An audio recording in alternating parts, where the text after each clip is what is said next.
The best thing about this skate park is actually these curbs out here. I kind of like relearn frontside slappies on those. So I want to do a review on this part too, because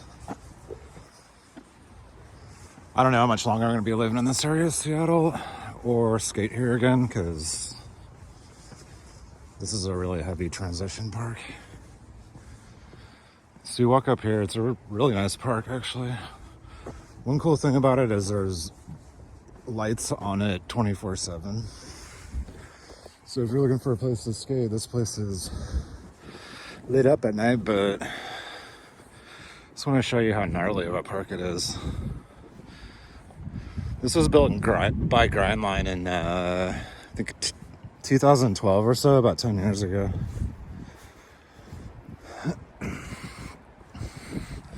Everything's really big in it. Like, everything's over, I'd say that's 6 to 8 feet. The problem with this park is it all goes downhill in this direction. So when you're coming up back through here, it's hard to get speed. Like, it's really tiring to skate.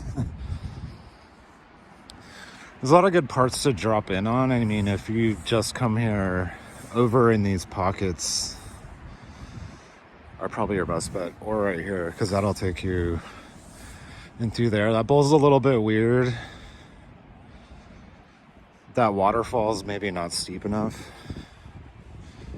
This pocket right here is really tight. There are a lot of lines in it. I'm not the biggest transition skater, but I started skating in the 80s when we skated everything, so it's got a death box right here. But you can't really get speed coming from this direction.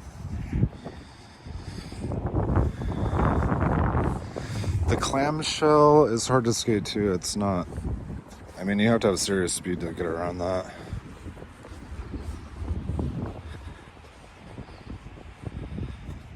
I would say most people in this area aren't good enough skaters to skate here, really, because nobody really skates here, to be honest.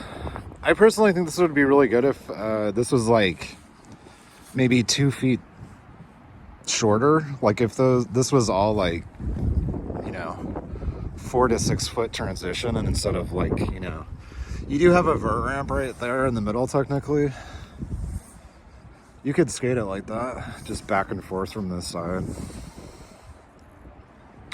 It's funny when they, back in 2008, I lived out here at a graphic design job, and me and just about everybody I worked with smoked a lot of weed, but I was driving home one day and I got pulled over and it smelled like weed in my car. They busted me for like a bowl or something. I think this was, it's probably 2008.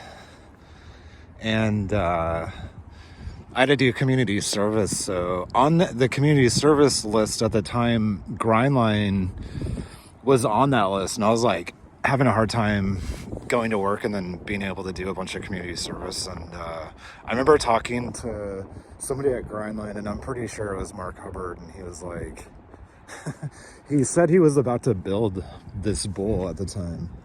He didn't have anything going on, but they were like just about to build it. And I never hit him up on that. I didn't know who he was at the time. I didn't realize who I was really even talking to until a couple years ago. I didn't know about Grindline until about 4 years ago, because I took a lot of years off skating and I just didn't really pay attention to this scene. I skated from like 1987 to probably 1997, and I did live in Oregon at one point. I skated Burnside in the 96. I lived there, I skated there. That place is really hard to skate too, but I mean, I don't know how you're gonna get up onto that. I don't see any. I want to say I've seen a video of someone hitting that, but I don't see any grind marks on that coping. It's all pool coping, and then it's steel coping over into here, and it stops right here. About the only thing I've done here is I've dropped in and just, I can almost grind that side. It's from here to there, you get a lot of speed for sure, but whenever you're coming down into here back out, This is all uphill, so it's really hard to hit.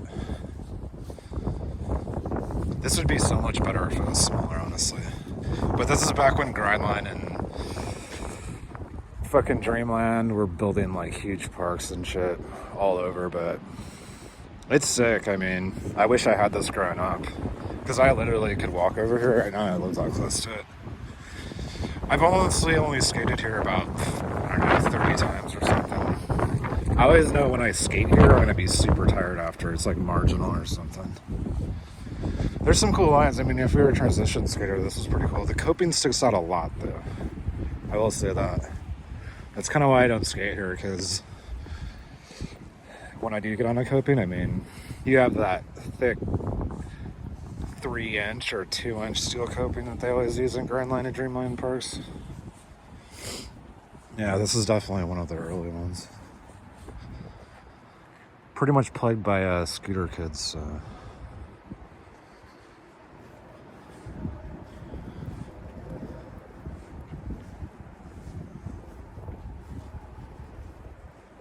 This is in Crossroads, Bellevue, Washington. It's outside of Seattle.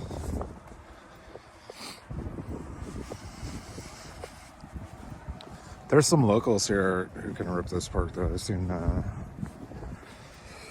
kids like rolling off of that. The transition's all proper for sure. I mean, this is vert in here. That's all like over vert. It's weird to go down this waterfall into it. It's not like the most fun thing. There's some lines in it. It's open all the time. If you can catch a dry day in Seattle. Like I said though, these curbs down there are probably your best bet if you come here. This is right down the street from the Bellevue Indoor Outdoor Park that I have a video for on my YouTube if you look at it.